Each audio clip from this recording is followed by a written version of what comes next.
یہ دعا حضرت ابراہیم علیہ السلام کعبۃ اللہ کی تعمیر کے بعد فرمایا۔ کتنا مقدس مقام ہے، کعبۃ اللہ میں دعا ہو رہی ہے، اور کتنا مقدس وقت اور زمانہ ہے کہ کعبۃ اللہ کی تعمیر کا وقت، اور دعا کرنے والے کون ہیں؟ دو برگزیدہ پیغمبر ہیں جن کو اللہ تعالی منصب رسالت و نبوت سے سرفراز کر رہا ہے۔ ذرا تصور کیجئے، جو دعا کعبۃ اللہ کے اندر ہو، تعمیر کعبہ کے وقت ہو، اور دعا مانگنے والے حضرات انبیاء کرام علیہم الصلوات والتسلیم ہو، کیا اس دعا کی قبولیت میں کوئی شائبہ ہو سکتا ہے؟ اللہ تعالی نے حضرت ابراہیم علیہ السلام کی اس دعا کو قبول فرمایا، اور حضرت اسماعیل علیہ السلام کی اولاد میں تقریباً 2500 سال کے بعد آقا نامدار تاجدار مدینہ سرکار دو عالم جناب محمد رسول اللہ صلی اللہ تعالی علیہ وسلم اس روئے زمین پر تشریف لائے۔ حضرت ابراہیم علیہ السلام اور پیغمبر علیہ السلام نے تقریباً 45 سے 50 پشتوں کا واسطہ ہے، اور اتنے واسطوں کے بعد جناب رسول اللہ صلی اللہ تعالی علیہ وسلم اس روئے زمین پر تشریف لاتے ہیں، اور وہ دعا جو حضرت ابراہیم علیہ السلام نے 2500 برس پہلے مانگی تھی، اللہ تعالی نے اس دعا کو جناب محمد رسول اللہ صلی اللہ تعالی علیہ وسلم کو روئے زمین پر بھیج کر قبول فرمایا۔ پیغمبر علیہ السلام سے تقریباً 600 برس پہلے حضرت عیسیٰ علی نبینا وعلیہ السلام بھی نبی بنا کر بھیجے گئے، اور پھر ان کو زندہ ہی آسمانوں پر اٹھا لیا، پھر دوبارہ دنیا میں تشریف لائیں گے، پھر ان کا انتقال ہوگا، اور جناب رسول اللہ صلی اللہ تعالی علیہ وسلم کے پہلو میں ان کو دفنایا جائے۔ حضرت عیسیٰ علیہ السلام کے 600 برس بعد پیغمبر علیہ السلام اس دنیا میں تشریف لاتے ہیں، اور آپ کا جو سلسلہ نسب ہے وہ حضرت اسماعیل علیہ السلام کے واسطے سے حضرت ابراہیم علیہ السلام سے ملتا ہے۔ آپ کا سلسلہ نسب کیا ہے؟ محمد ابن عبداللہ ابن عبد المطلب ابن ہاشم ابن عبد مناف ابن قصی ابن کلاب ابن مرہ ابن کعب ابن فہد ابن مالک ابن نضر ابن کنانہ ابن الیاس ابن مضر ابن معد ابن عدنان۔ عدنان کے بعد پھر چند واسطے اور ہیں جن میں کچھ اختلاف ہے، اور ان واسطوں کے بعد یہ سلسلہ حضرت اسماعیل علیہ السلام سے جڑتا ہے، ان کے واسطے سے حضرت ابراہیم علی نبینا وعلیہ السلام سے ملتا ہے۔ یہ جو متعدد نام ہیں، ان میں سے دو آدمیوں کے بارے میں اور 2 ناموں کے بارے میں کچھ مختصر سی روشنی ڈالی ہے۔ نبی کریم علیہ السلام کا نام محمد، آپ کے والد محترم کا نام عبداللہ، اور آپ کے دادا کا نام عبد المطلب، اور آپ کے پردادا کا نام ہاشم۔ یہ جو ہاشم ہے آپ کے پردادا، انہی کی طرف نسبت کرتے ہوئے جناب رسول اللہ صلی اللہ علیہ وسلم کے اہل خانہ کو ہاشمی کہا جاتا ہے۔ جو ہاشمی کہا جاتا ہے آپ کے اہل خانہ کو، وہ آپ کے پردادا عبد المطلب کے والد ہاشم ہیں، ان کی طرف نسبت کرتے ہوئے کہا جاتا ہے۔ پھر ہاشم کے والد ہیں عبد مناف، عبد مناف کے والد ہیں قصی، ان کے والد ہیں کلاب، ان کے والد ہیں مرہ، ان کے والد ہیں کعب، ان کے والد ہیں لؤی، ان کے والد ہیں غالب، ان کے والد ہیں فہر۔ یہ جو فہر ہیں پیغمبر علیہ السلام کے جد امجد میں، ان کا لقب قریش ہے۔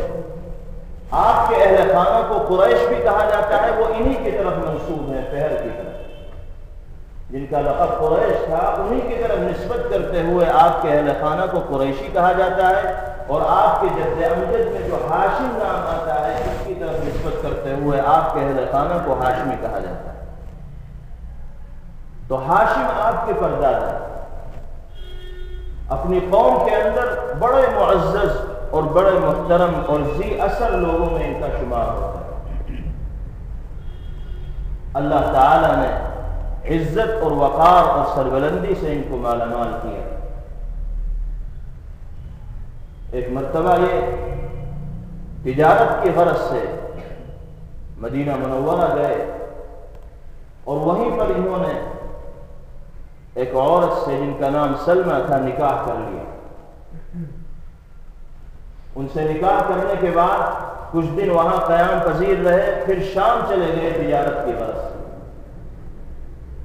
اور شام ہی میں ہاشم کا انتقال ہو گیا۔ لیکن جو ان کی اہلیہ تھی سلمہ، ان کے ساتھ چونکہ ایک زمانہ رہے تھے، اس لیے ان سے ایک بچہ پیدا ہوا جن کا نام شیبہ تھا۔ ہاشم کا تو انتقال ہو گیا جو والد ہیں، سلمہ کے بطن سے جو بچہ پیدا ہوا ان کا نام شیبہ۔ اب ہاشم مکہ مکرمہ سے گئے تھے مدینہ منورہ، اور مدینہ منورہ سے شام چلے گئے، شام میں انتقال ہو گیا۔ یہاں ان کا بچہ جو شیبہ پیدا ہوا تو ہاشم کے خاندان والوں کو معلوم ہی نہیں تھا کہ ہاشم کی شادی بھی ہوئی ہے اور ان کا کوئی بچہ بھی ہے۔ 8 سال گزرنے کے بعد ہاشم کے اہل خانہ کو معلوم ہوا کہ یہ مدینہ منورہ آئے تھے، سلمہ سے ان کا نکاح ہوا تھا، بچہ شیبہ پیدا ہوا تھا، اور 8 سال گزر چکے۔ تو ہاشم کے بھائی تھے مطلب، وہ مکہ مکرمہ سے مدینہ منورہ آئے، اور آنے کے بعد جو ہاشم کی اہلیہ تھی سلمہ، ان سے ملاقات کی اور کہا کہ آپ کا جو بچہ ہے شیبہ یہ ہمارا بھتیجا ہے، ہم اپنے اس بھتیجے کو لینے کے لیے آئے۔ ماں نے انکار کیا کہ میں تو اس کو جانے نہیں دوں گی، مجھے کیا معلوم یہ تمہارا بھتیجا ہے، کون ہے، تو میرے ہی پاس رہے گا۔ لیکن مطلب نے ان کو سمجھایا کہ دیکھو ہم مکہ کے بااثر لوگ ہیں، محترم لوگ ہیں، اور خانہ کعبہ کی خدمت ہمارے سپرد ہے، بہت اہم کام ہم انجام دیتے ہیں، تم شیبہ کو ہمارے حوالے کرو۔ ماں کی بات سمجھ میں آ گئی اور اس نے اپنے بیٹے شیبہ کو مطلب کے حوالے کر دیا۔ یہ مطلب ہاشم کے بھائی، جب مطلب شیبہ کو لے کر مدینہ منورہ پہنچے ہیں، مکہ مکرمہ پہنچے ہیں، تو لوگوں میں شہرہ ہو گیا کہ مطلب ایک غلام کو لے کر آئے، اور عربی میں غلام کو کہا جاتا ہے عبد، اس لیے شیبہ کا نام عبد المطلب پڑ گیا کہ مطلب کا غلام۔ شیبہ کا نام کیا پڑ گیا؟ عبد المطلب۔ یہ عبد المطلب وہی ہے جو جناب رسول اللہ صلی اللہ تعالی علیہ وسلم کے دادا ہیں۔ ان کا اصل نام کیا تھا؟ شیبہ۔ جب ان کو مطلب جو ان کے چچا تھے وہ لے کر آئے تو مکے والوں نے شور مچایا کہ یہ غلام کو لے کر آئے ہیں اور غلام کو عبد کہا جاتا ہے، تو ان کا نام شیبہ کے بجائے عبد المطلب پڑ گیا، اور لوگوں میں عبد المطلب ہی کے نام سے مشہور ہو۔ یہ پیغمبر علیہ الصلوۃ والسلام کے دادا عبد المطلب بھی بڑے بااثر اور باروق اور باوقار آدمی تھے، اور اللہ تعالیٰ نے ان کے ذریعے سے بھی بڑے بڑے کام کیے۔ ان کی زندگی کا ایک اہم کارنامہ یہ ہے کہ زمزم کا کنواں جو حضرت اسماعیل علیہ السلام کے دور میں جاری ہوا تھا، وہ ایک زمانہ مدیدہ، ایک طویل زمانہ گزرنے کی وجہ سے اٹ گیا تھا، بند ہو گیا تھا، وہ کنواں جاری نہیں تھا اور نام و نشان تک مٹ چکا تھا۔ عبد المطلب نے کوشش کی، پرانی معلومات حاصل کی، کسی طرح اس تک رسائی حاصل کی، اور رسائی حاصل کر کے کھدائی کر کے اس چشمے کو، اس کنویں کو دوبارہ جاری کر دیا۔ یہ بہت بڑا کارنامہ ہے جو اللہ تعالیٰ نے عبد المطلب کے ذریعے انجام دیا، ورنہ لوگ بھول چکے تھے کہ وہ زمزم کا جو کنواں جاری ہوا تھا وہ کہاں تھا اور کہاں نہیں۔ جب عبد المطلب کے ذریعے زمزم کا یہ کنواں جاری ہو گیا تو جو دیگر خاندان والے تھے وہ سب جھگڑنے لگے، کہنے لگے کہ ہمارا بھی اس کنویں پر حق ہے، تم بھی اس کنویں کے متولی نہیں رہو گے، ہم بھی متولی رہیں گے، ہم بھی اس کی خدمت کریں گے۔ لیکن عبد المطلب کہتے تھے کہ یہ سعادت تو میرے ہی پاس رہنی چاہیے، میں کسی دوسرے کو یہ سعادت نہیں دوں گا۔ لیکن لوگ مصر ہو گئے کہ نہیں، ہمیں بھی اس کھدائی میں شریک کرو اور ہمیں بھی اس کی سعادت اور خدمت کا موقع آتا ہے۔ لیکن عبد المطلب جب تیار نہ ہوئے تو لوگوں نے کہا کہ چلو کاہن کے پاس چلتے ہیں، اس سے معلوم کرتے ہیں کہ ہمارا اس میں شریک ہونا صحیح ہوگا یا نہیں ہوگا۔ تو روایات میں آتا ہے کہ یہ سب لوگ جمع ہو کر کسی کاہن کے پاس جانے لگے معلومات حاصل کرنے کے لیے کہ زمزم کے کنویں میں دوسرے لوگوں کو شریک کرنا، تولیت میں دوسروں کو شریک کرنا، یہ صحیح ہوگا یا صحیح نہیں ہوگا۔ ابھی اس کاہن کے پاس پہنچے ہی نہیں تھے کہ کچھ اس طرح کی علامات قدرتی طور پر ظاہر ہوئی کہ وہ تمام لوگ جو کنویں کے اوپر دعوے دار ہو رہے تھے راستے ہی سے واپس ہو گئے اور کہنے لگے کہ عبد المطلب یہ تو تمہارا ہی کام ہے، ہمارے بس کی بات نہیں، اپنے دعوے کو واپس لے لیں۔ عبد المطلب نے اس نعمت عظمیٰ پر اللہ کا شکر ادا کیا اور اسی وقت یہ نظر مانی کہ الہ العالمین اگر میرے 10 بیٹے پیدا ہوئے تو ان میں سے ایک بیٹا کعبۃ اللہ کے نام پر قربان ہو۔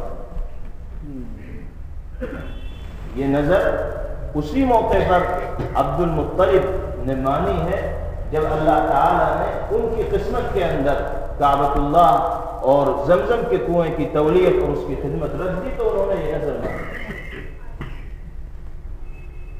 اس کے بعد عبد المطلب زمزم کے کنویں کی تولیت اور کعبۃ اللہ کی تولیت کا فریضہ انجام دیتے ہیں اور ان کی شادی ہوتی ہے۔ اللہ تعالی ان کی منت کے مطابق 10 بیٹے ان کو عطا فرماتے ہیں۔ ان 10 بیٹوں میں جو سب سے آخری بیٹے ہیں وہ حضرت عبداللہ ہیں جو جناب رسول اللہ صلی اللہ تعالی علیہ وسلم کے والد بننے والے۔ حضرت عباس رضی اللہ عنہ ان کے بیٹے ہیں، حضرت حمزہ رضی اللہ تعالی عنہ ان کے بیٹے ہیں، ابو لہب بھی ان کا بیٹا ہے، لیکن اس کو ایمان کی دولت حاصل نہیں ہوئی۔ 10 بیٹے ہیں، ان میں سے سب سے زیادہ خوبصورت، حسین و جمیل، پرکشش، سنجیدہ اور لوگوں کے دلوں کو موہنے والے عبداللہ ہیں جو جناب رسول اللہ صلی اللہ علیہ وسلم کے والد بننے والے۔ جب 10 بیٹے اللہ تعالیٰ نے عبد المطلب کو دے دیے اور وہ 10 کے 10 جوانی کی عمر کو پہنچ گئے تو اب نظر کو پورا کرنے کا وقت آیا۔ عبد المطلب کو اپنی نظر یاد تھی کہ جب میرے بیٹے 10 ہوں گے اور وہ جوانی کی عمر کو پہنچ جائیں گے تو ایک کو کعبۃ اللہ پر قربان کروں گا، تو اب متفکر ہوئے، فکر گیر ہوئی کہ ایک بیٹے کو اللہ کے راستے میں قربان کرنا ہے، اور ظاہر سی بات ہے کہ بیٹے سے جو محبت ہوگی اس محبت کا تقاضا تو یہ ہے کہ اس کو کوئی تکلیف نہ پہنچے، لیکن نظر مان رکھی ہے اس لیے بیٹے کو قربان بھی کرنا ہے۔ قرآن اندازی کی گئی، قرآن ڈالا گیا کہ 10 بیٹوں میں سے کس کو قربان کیا جائے۔ لوگ جمع ہیں اور لوگوں کو بھی یہ معلوم ہے کہ عبد المطلب نے نظر مان رکھی ہے۔ چنانچہ قرآن اندازی ہوئی، اس میں قرآن پڑھا تو جو پرچی نکلی وہ حضرت عبداللہ کے نام کی نکلی کہ عبداللہ کو کعبۃ اللہ کے نام پر قربان کر دیا ہے۔ اب لوگوں نے جب یہ سنا کہ عبداللہ جیسے حسین و جمیل اور پرکشش شخصیت کو اللہ کے نام پر کعبۃ اللہ کے نام پر قربان کر دیا جائے گا، ذبح کر دیا جائے گا، لوگوں کے دل سے بات نہیں اتری، ان کے حلق سے بات نہیں اتری اور کوئی بھی اس پر تیار نہیں تھا کہ عبداللہ کو قربان کیا جائے، ذبح کیا جائے۔ لیکن عبد المطلب اپنے عزم کے پختہ تھے، مضبوط تھے، کہنے لگے کہ میں تو منت مان چکا ہوں، پورا عبداللہ کے نام نکلا ہے، چاہے مجھے اس سے جتنی بھی محبت ہو کعبۃ اللہ کے نام پر اسے ذبح کروں گا، قربان کروں گا۔ چھری اٹھائی اور عبداللہ کو لے کر کعبۃ اللہ کے قریب جانے لگے۔ عبداللہ بھی سراسیمہ ہیں، سہمے ہوئے ہیں، ڈرے ہوئے ہیں کہ مجھے اللہ کے راستے میں قربان ہونا۔ ایک موقع قربانی کا وہ تھا جب حضرت ابراہیم علیہ السلام اپنے صاحبزادے حضرت اسماعیل علیہ السلام کو قربان گاہ لے جا رہے ہیں۔ اللہ نے ان سے امتحان لیا ہے، اس امتحان کی تکمیل کے لیے اپنے لخت جگر کے گلے پر چھری پھیرنا چاہتے ہیں۔ ایک موقع یہ ہے کہ عبد المطلب اپنے لخت جگر عبداللہ کو جو محمد رسول اللہ صلی اللہ علیہ وسلم کے والد بننے والے ہیں کعبۃ اللہ کے قریب قربانی کے لیے لے جائیں۔ بہنیں پیچھے پڑ جاتی ہیں کہ ابا جان عبداللہ کو ہم قربان نہیں ہونے دیں گے، اپنے سے جدا نہیں ہونے دیں گے، آپ کو اپنا عزم، اپنا ارادہ بدلنا ہوگا اور عبداللہ کے بدلے میں کسی اور کو قربان کرنا ہوگا۔ لیکن عبد المطلب شروع میں تو پرعزم رہے، مصر رہے کہ عبداللہ کی قربانی کے سوا کوئی چارہ نہیں، لیکن جب بہنوں کی طرف سے اصرار بہت بڑھا، بالآخر وہ مجبور ہو گئے تو مشورہ یہ ہوا کہ چلیں کاہن کے پاس چلیں، اس سے پوچھا جائے کہ ہم نے نظر یہ مانی تھی اور اب اس نظر کو پورا کرنے میں یہ لوگ رکاوٹ بن رہے ہیں، اب ہمارے لیے کیا راستہ اور کیا ہیلا ہونا چاہیے۔